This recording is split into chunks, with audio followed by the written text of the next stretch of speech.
Oh, hindi. Hindi daw pinagsisihan. Mabuti na yung alam nila na kapagka ako ay nategi, eh may hahabol sa kanila. Yan, mga bossing. Ang NBI kaya, ano ang sagot ng NBI dito, mga kababayan?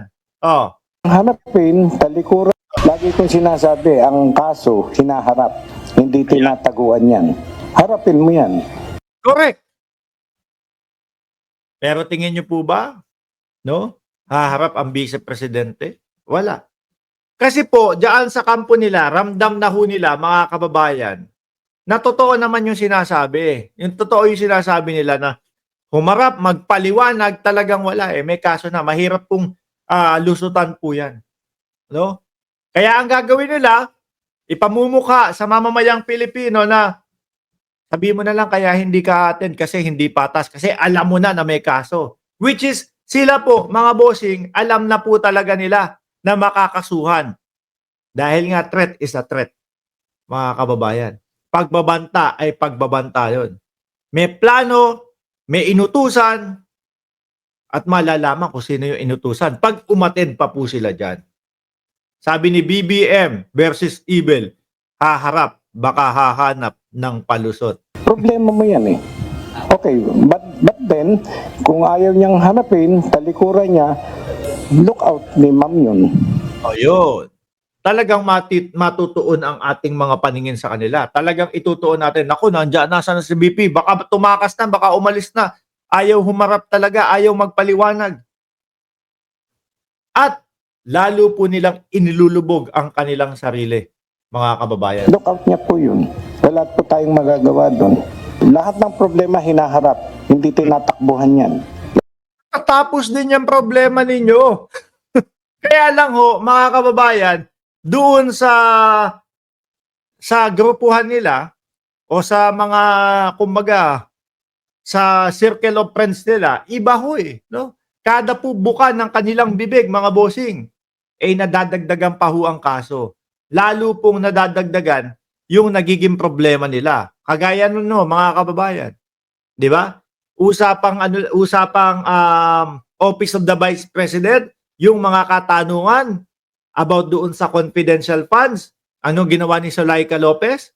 Nag-arti-artihan, pasugod sa ospital.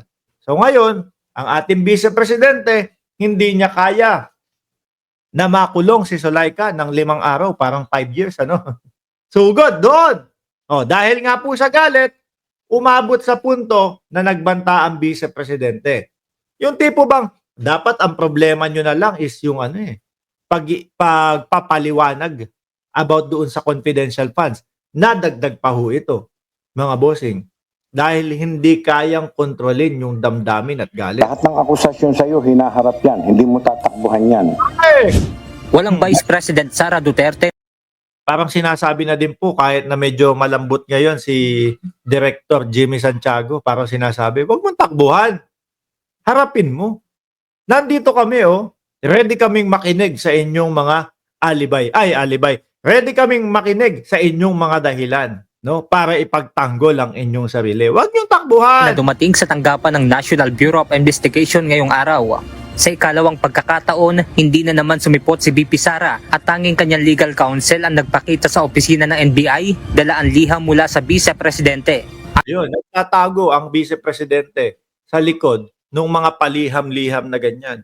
Nagtatago ang Vice Presidente sa likod ng mga lawyer niya na miski yung mga lawyer niya, tingin ko hindi kayang lusutan to eh. Ayon kay NBI Director Jaime Santiago, mauunawaan naman nila kung talagang abala ang Vice Presidente sa trabaho. Pero ang hindi lang katanggap-tanggap na dahilan para sa NBI ay ang dahilan ng hindi pagsipot nito.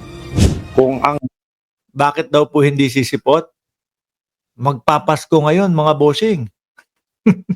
Kaya kailangan ng party. reason lang kaya hindi sisipot ay Christmas party, that is not justifiable. Di ba? Uunahin mo pa ba yun? Gawin natin. Kasi po yung Christmas party, mga bossing, o yung Thanksgiving party po para sa mga media, mga kababayan, ano po kasi, alas 11. No? Kung di ho ako nagkakamali, alas 11. Tapos alas 10 yung pagpapatawag ng NBI. Mano ba naman?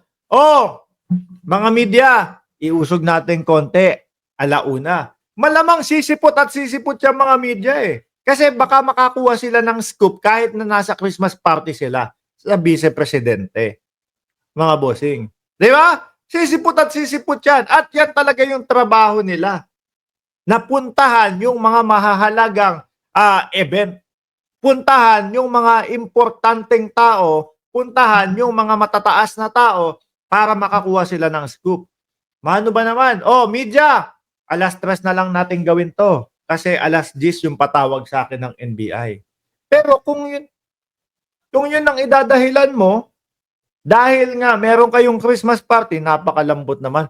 At para namang ibig sabihin tayong mamamayang Pilipino. Director Jimmy Santiago, hindi ako makaka-attend dyan sa patawag mo. Bakit? May Christmas party kami dun sa sa trabaho namin. Oh, paano yun? Paano na po ang batas ng Pilipinas, mga kababayan?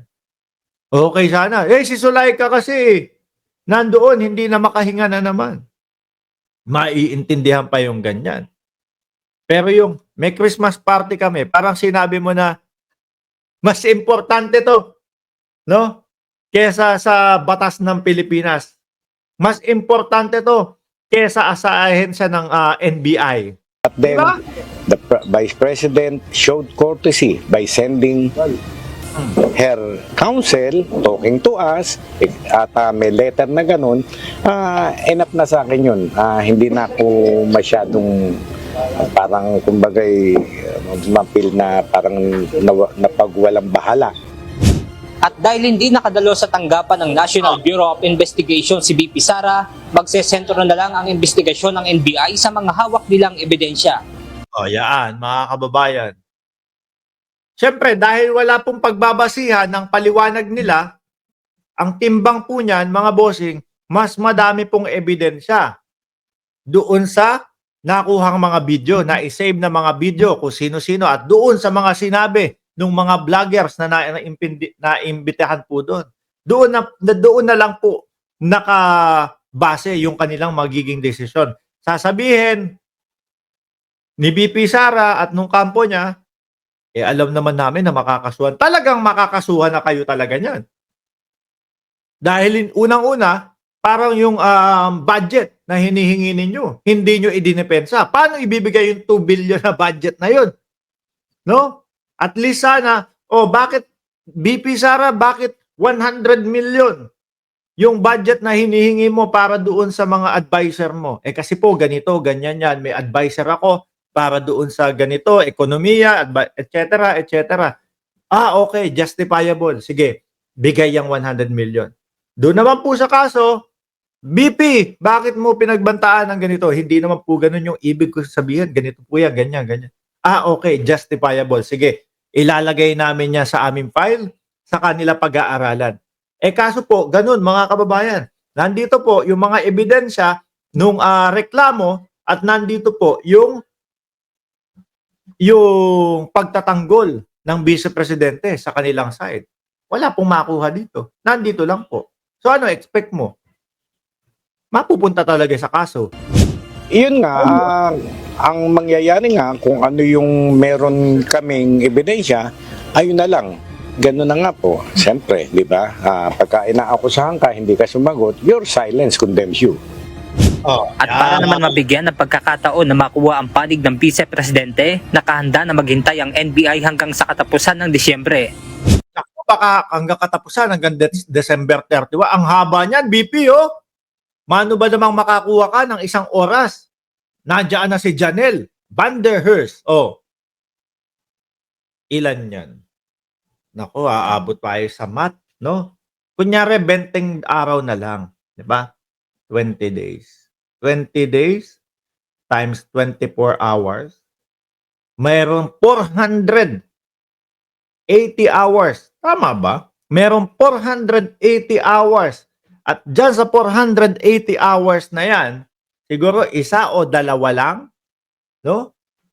Ang pagtutuunan mo ng pansin para ibigay, para ipaliwanag. Pero, sabi nga daw po kasi ng vice-presidente at ng kampo nila, alam na nilang makakasuhan at may kaso na talaga, no?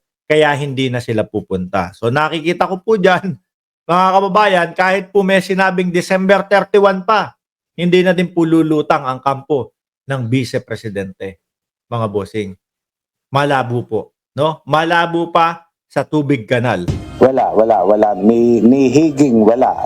Sa akin lang nanggaling yun na while we are studying this for that period, no, itong hanggang end nitong December, ay biglang dumating si BP, welcome po. Pero wala kaming hindi namin siya Yan yung sinasabi ho natin, mga kababayan. Ano?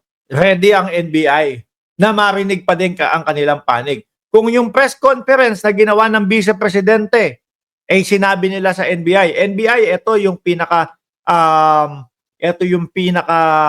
the best na oras at panahon at araw namin. Dito kami, imbis na press conference, doon niya ipinaliwanag, mga bossing. Di sakto at malamang sa alamang po, ang NBI sasabihin, okay po sa amin yan. Ano? Tama po sa amin yan. Sige po, mag-a-adjust kami para sa inyo. Kaso ho, mukhang wala talagang plano